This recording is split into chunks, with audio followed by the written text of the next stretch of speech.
Heading into the 2026 Formula One season, Aston Martin have been one of the most anticipated teams on the entire grid. With an all-new technical regulation cycle, a purpose-built factory at Silverstone, an exclusive Honda Power Unit partnership, and Adrian Newey now embedded at the top of their technical structure, expectations around this project are enormous.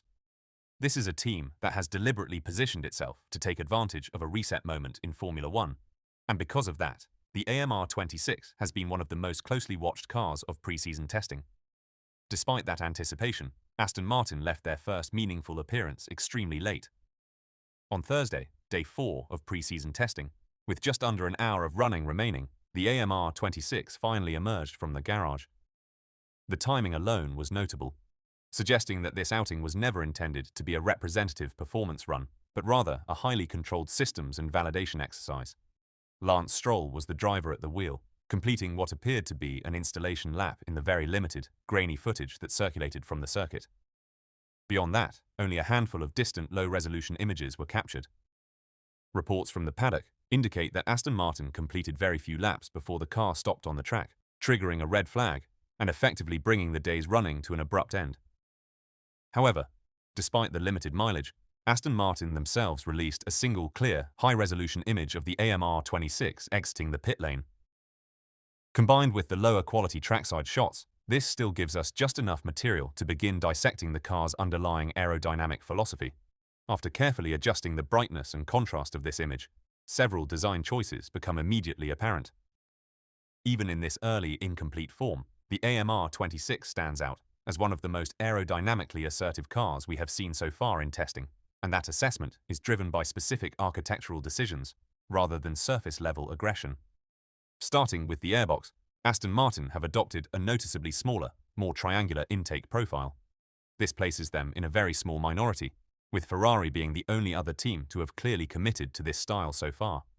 By contrast, teams such as Mercedes, McLaren, Red Bull, Audi, Alpine, Haas, Cadillac, and especially Racing Bulls have all opted for wider, more oval-shaped airboxes that visually suggest a cooling-led philosophy for these early test cars. At first glance, the slimmer Aston Martin airbox may appear to imply reduced cooling capacity, but that conclusion would be premature. As discussed previously, airbox size alone is no longer a reliable indicator of overall thermal management. Under the 2026 regulations, cooling is distributed far more flexibly across the chassis, with multiple internal and external exit paths available. A smaller airbox can simply reflect a redistribution of cooling demand, rather than a reduction in total capacity.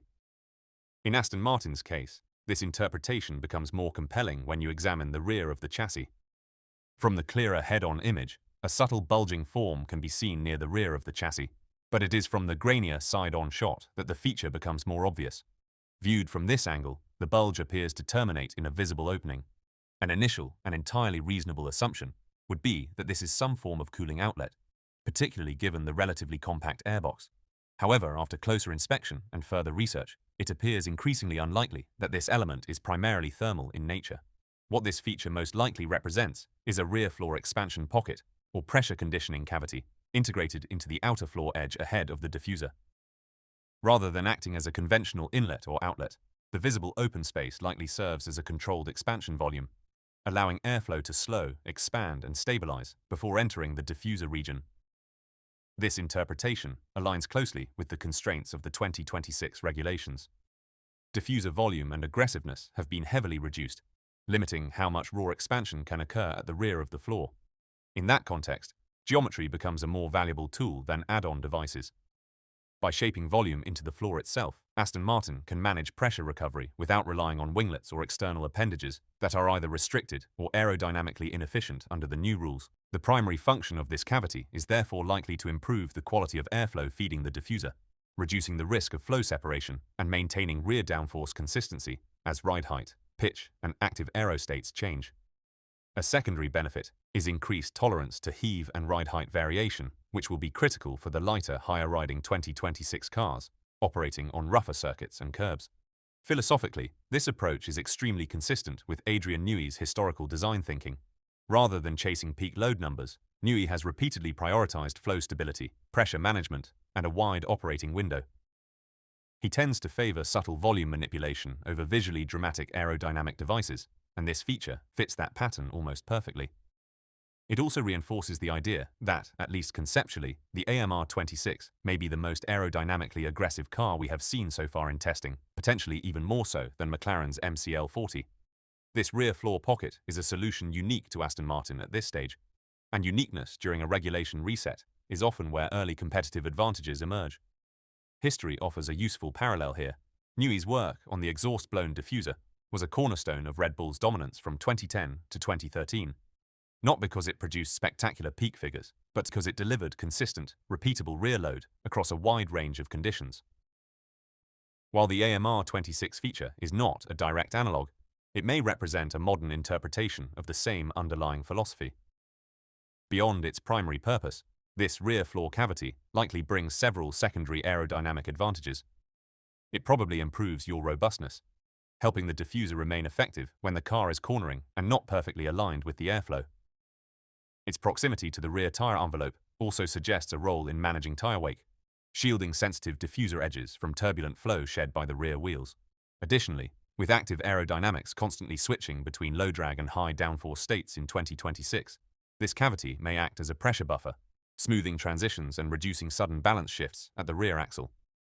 That, in turn, would allow Aston Martin to run a broader range of setups, reducing sensitivity to rake, ride height, and suspension settings. From a development perspective, exaggerated features like this also produce clearer pressure signatures, aiding correlation between CFD, wind tunnel, and track data, something Newey has historically prioritized early in regulation cycles. Returning to the first image, the sidepod design further supports the idea of an aggressive aerodynamic concept. Aston Martin have committed to a deep, sharply defined undercut, reminiscent of the dominant ground effect cars of the previous regulation cycle. What makes this particularly interesting is that the 2026 rules significantly reduce the importance of venturi tunnels, making this choice far from obvious. Rather than serving as a suction-generating device, the undercut here appears to prioritize flow quality. With reduced reliance on ground effect, the undercut is likely being used to accelerate and organize airflow, directing it cleanly toward the floor edges, which are now more critical to diffuser performance than the tunnel centerline. This geometry also helps pull airflow away from the front tire, wake, limiting contamination before it reaches the rear of the car. In an active aero environment, stable upstream flow becomes even more valuable, as it helps prevent balance shocks when the car transitions between aerodynamic modes. Revised cooling and power unit packaging likely allow Aston Martin to sacrifice sidepod volume for aerodynamic shaping, further reinforcing this approach. Once again, this reflects a Newey-style philosophy that values consistency, robustness, and pressure control over peak theoretical load. Finally, at the front of the car, Aston Martin have taken a noticeably conservative approach. The upper front wing element is relatively restrained, lacking the oversized, visually dominant structures seen on McLaren's MCL40. Instead, Aston align more closely with Mercedes, Ferrari, and Red Bull in opting for a cleaner, more minimal configuration. The nose itself is long and gently sloping, suggesting a focus on smooth pressure recovery rather than aggressive front-end bite. The interaction between the nose and front wing appears deliberately softened, likely reducing front wing authority to avoid pitch-sensitive downforce swings. Rather than maximizing front axle grip, this geometry seems designed to deliver stable, low-turbulence airflow toward the undercut and floor edges. A calmer front end allows the downstream aerodynamic platform to operate more predictably, which is especially important under 2026's active aero conditions. This upstream stability bias once again points to a preference for a wide operating window and rear platform confidence over peak front-end aggression. Taken as a whole, even in its brief and interrupted debut, the AMR26 reveals a coherent and ambitious aerodynamic philosophy. If this car delivers the stability and correlation its design suggests, Aston Martin may have positioned themselves extremely well for the early phase of the 2026 regulation era.